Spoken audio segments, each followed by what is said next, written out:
Hola. Vamos a hablar a continuación de las estructuras que se encuentran en los dos tercios posteriores del ojo.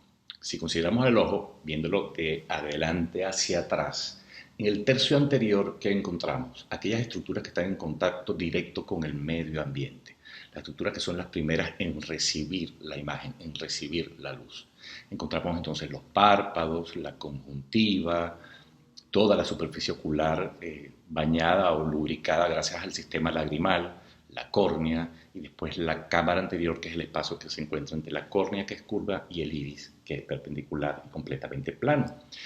Los dos tercios posteriores están ocupados básicamente por tres estructuras: la úvea, el cuerpo vítreo y la retina, que es lo que vamos a tratar a continuación, y vamos a verlos tanto en su estructura como en su función. La primera que destaca entonces es la úvea. La úvea realmente comprende tres estructuras muy importantes y se considera que es la capa intermedia del ojo. Y aquí lo podemos ver muy claramente. Consideramos entonces que a partir de la cámara anterior, observen el cursor, tenemos la córnea, curva, el iris, perpendicular y plano, y el espacio que ocupa toda esta zona es lo que conocemos como la cámara anterior. Pues bien, esto podríamos considerarlo casi que el tercio externo del ojo. A partir de acá, claramente se pueden distinguir tres capas. La capa más externa es la esclera o esclerótica, es la parte blanca del ojo y será la parte más externa. Vamos a hacer una analogía para que se entienda mejor todavía. Imagínense que tomamos un huevo, pues la esclera es el equivalente a la cáscara del huevo. ¿Qué ocurre cuando rompemos un huevo y vemos en su interior? Hay como una lámina, una película que cubre toda la cara interna del cascarón. Pues bien, vamos al ojo nuevamente. La parte más externa, rígida, que le da consistencia, que lo protege todo, protege todas las estructuras que se encuentran en su interior, es la esclera. La capa que va a continuación es la úvea, que es lo que se conoce como la capa vascular intermedia. Y finalmente, la capa más interna, la que mira hacia el interior del ojo, es la capa nerviosa, que es la retina. Fíjense en el esquema de su derecha. Todo esto que observamos de color crema y casi blanco, que sigan el cursor, sería la esclera. La capa que está subyacente y que queda en el medio, esta que vemos de color rosado, es la úvea. Pero si vemos por continuidad, vean que la úvea se extiende y tapiza todo el interior del globo ocular, y parte de la úvea lo constituye el cuerpo ciliar y el iris. Y la capa más interna, la que mira hacia el interior del ojo, que descansa sobre la coroides, que es parte de la úvea, sería la retina. Aquí lo vemos claramente. La más externa, la esclera, la intermedia y vascular, que es la coroides, en lo que respecta a los dos tercios posteriores del ojo, y finalmente, descansando sobre la coroides, la retina. Una capa que es protectora, otra que cumple también un papel protector, que es la parte de la coroides, y finalmente la retina, que es la porción neurológica interna de nuestros ojos. Como les comentaba, la úvea consta de tres estructuras fundamentales, tres. En la parte más anterior tenemos en primer lugar el iris. Obsérvenlo en la imagen que está a la derecha. En este caso un iris azul-gris. Y este es un ojo, repito, lo seccionamos, lo abrimos y lo vemos en su interior. Y si nos vamos de afuera hacia adentro, encontraríamos entonces el iris, la primera estructura de la úvea. En segundo, el cuerpo ciliar. Recuerden que es una estructura en una forma anular o de anillo. Y por continuidad tenemos entonces la coroides como la tercera estructura. Y esta capa, que es la coroide, es sobre la cual descansa la retina, observenle en color crema, y a su vez la coroide está en contacto directo y descansa sobre la esclera. Aquí claramente en lo que son los dos tercios posteriores podemos ver las tres estructuras. Recordemos entonces, úvea está compuesta por el iris, el cuerpo ciliar y la coroides. En sí, las tres forman parte de una misma estructura, que es la capa intermedia o capa vascular del ojo. Pues bien, comencemos a hablar del iris. El iris es la parte de color del ojo, que regula además la cantidad de luz que entra a la retina. Hagamos una pequeña pausa aquí. El color de nuestros ojos, que se aprecia macroscópicamente, por decirlo así, es decir, el color que yo puedo apreciar de tus ojos, lo da el iris. En el iris existen melanocitos, como existe en nuestra piel. Estos melanocitos muy especializados también producen un pigmento, la melanina. La mayor o menor cantidad de melanina que tenga un iris, y eso está determinado genéticamente, es lo que le confiere el color. Es decir, solo existe un pigmento en el iris y es la melanina. No existe un pigmento azul o verde o color miel o color café o color negro. Lo que determina el aspecto que tiene en cuanto a color nuestros ojos es la cantidad de melanina que tenemos en el iris. Y a su vez, eso está condicionado genéticamente.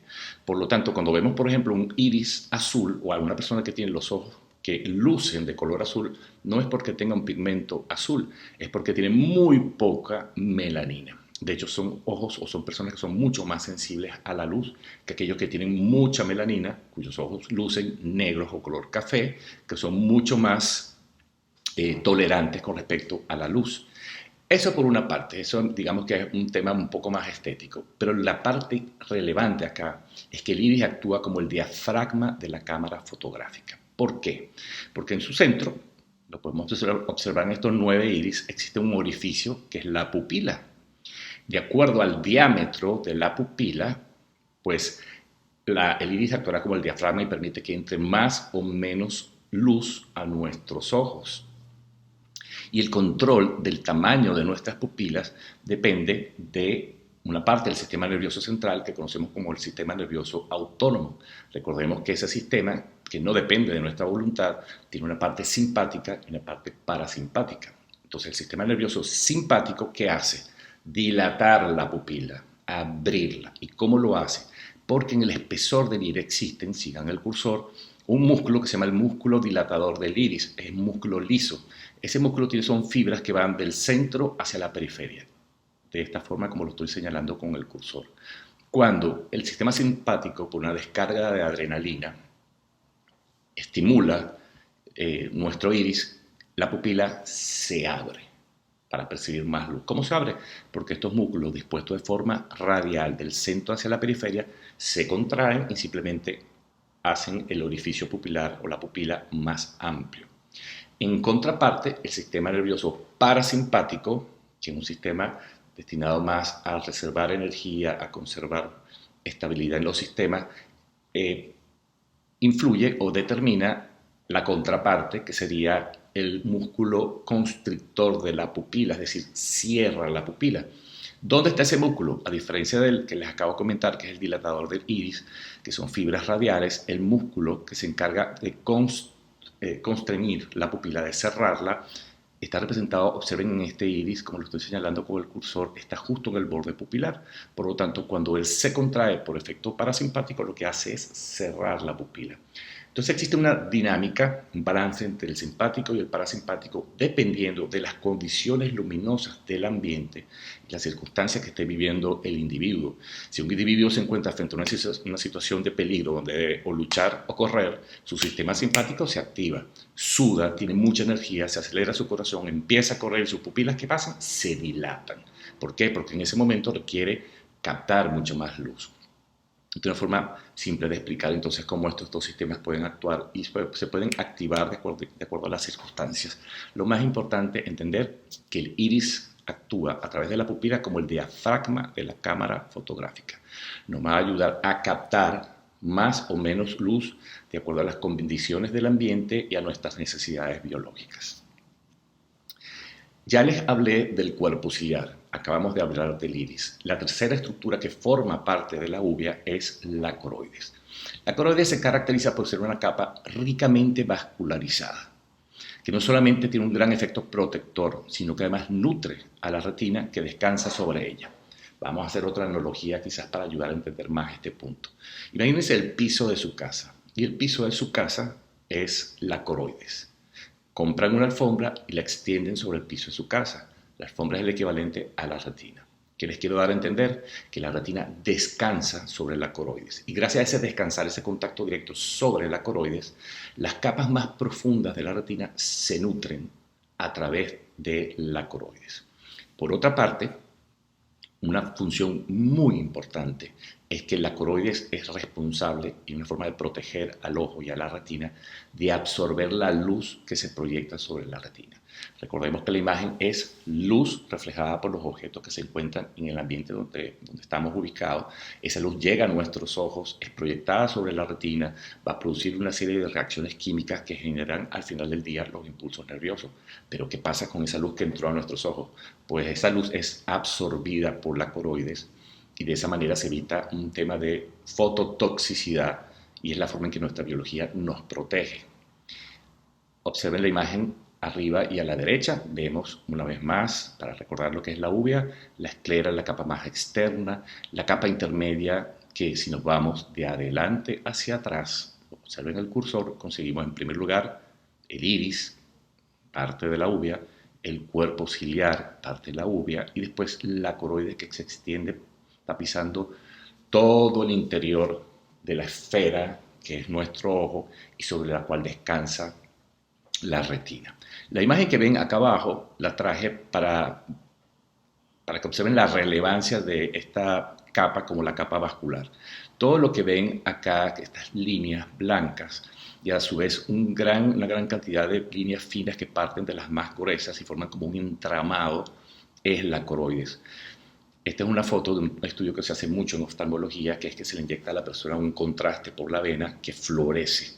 5 o 6 minutos después se toman fotos del interior del ojo y se puede observar cómo el colorante fluorescente va dibujando toda la red capilar y es muy evidente la importancia de la coroides como parte de la uvea en el sentido desde el punto de vista de la vascularización. De hecho, la uvea es la parte del cuerpo humano que tiene la mayor cantidad de vasos sanguíneos por milímetro cuadrado. Pues bien, ya habiendo hablado de la uvea, iris, cuerpo ciliar y coroides, pasemos a hablar del vitrio. El vitrio es una especie de gel que ocupa lo que se denomina la cámara vítrea. Y la cámara vítrea, observen el cursor, va desde lo más profundo, a nivel de, o sea, va desde la retina, es todo este espacio que estoy señalando con el cursor, hasta la cámara posterior. Observen el cursor, toda esta zona, estamos hablando del 80% del volumen del ojo, es la cámara vítrea y está ocupada por el vitrio, el humor vitrio, que les repito, es un gel que la ocupa en su totalidad y que mantiene la forma del ojo. Este gel, el humor vitrio, es 99% agua y lo que le da su consistencia de gel es una pequeña porción de lo que se conoce como ácido hialurónico y fibras de colágeno que le permiten tener no una consistencia de agua o completamente acuosa, sino gelificada. Aquí no encontramos células, no encontramos vasos sanguíneos. Su función es netamente mecánica, mantener la forma del ojo y todas las estructuras intraoculares como que en su lugar. El vitrio entonces no es libre dentro de la cámara vítrea, está rodeado por una membrana que se llama la hialoides. La hialoides entonces lo envuelve, lo mantiene en su lugar y evita, por ejemplo, que el vitrio que está ubicado en toda la cámara vítrea pueda pasar o migrar hacia la cámara posterior donde está el cristalino o pueda migrar hacia la cámara anterior. Entonces la membrana hialoidea lo que hace es delimitarlo y mantenerlo en su lugar. ¿Qué importancia tiene esto? La membrana hialoidea o la hialoides tiene adherencias en todo el interior del globo ocular.